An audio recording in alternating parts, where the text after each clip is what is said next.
حتما انواع و اقسام مسواک‌های برقی تو فروشگاه‌ها و سوشال مدیا و سایت‌ها و این ور اون ور به چشتون خورده که بعضی موقع هم قیمتش آدم میشنوه یه مقدار تعجب میکنه.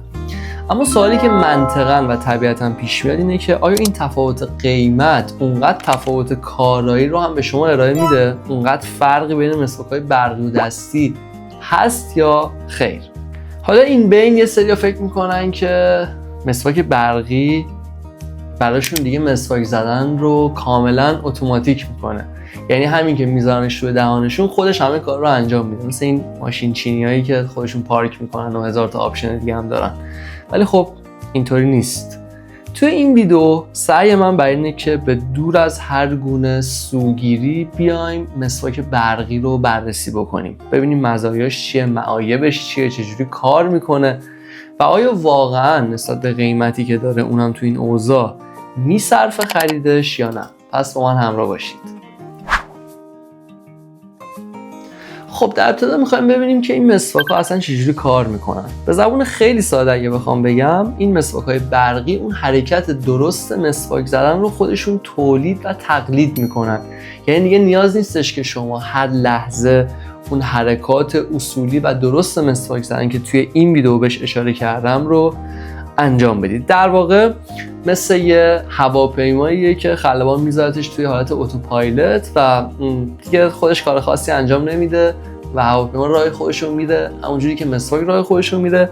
منتها مهم اینه که شما هدایتش بکنید، دیگه اونقدر پیشرفته نیستش که خودش همه کار رو بکنه. شما باید حرکتش بدید، نواحی مختلف رو خودش به صورت درست مسواک میزنه برای شما. حالا میخوایم ببینیم که اصلا مزیت مسواک برقی چیه. مهمترین مزایاش اینه که اولا یه تمیزی یک نواخت میده به همه دندون و به همه سطوح، البته با اون هدایت درستی که شما دارید، به خاطر اینکه اون قدرتی که وارد میکنه، اون چرخشی که داره بالاخره مکانیکیه و یه چیز ثابتی رو به شما ارائه میده، پس تمیزی یک نواختی خواهید داشت.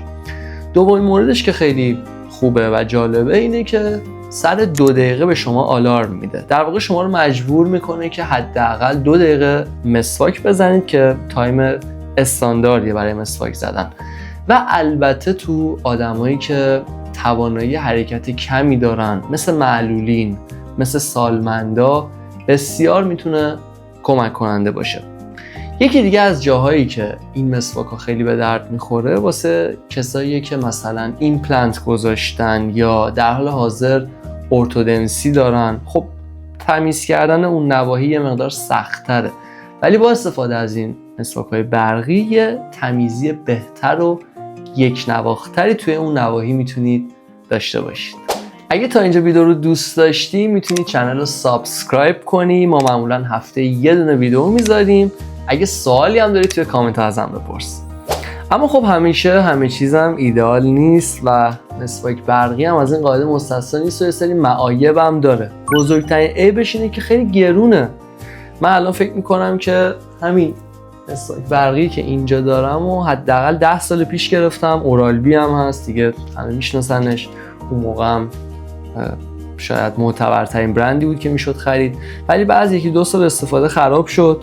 حالا خب یه شارژری داره که اینو میذاری اونجا شارژ میشه و استفاده میکنی و وقتی خراب شد دیگه من تعمیرش نکردم، چون اولا فکر میکنم کار هر کسی نیست تعمیرش، دوما که کلی احتمالاً هزینه داره و دیگه مثل روز اولش هم نشه. و دومین عیبش اینه که شما یه تنه اصلی مثل این دارید و بعد اون براشاش یا حالا اون برسش یا هر چی که اسمشو بذاریم میاد به این متصل میشه که خود اونا هم به صورت جفتی من یادم اون موقع میخریدم.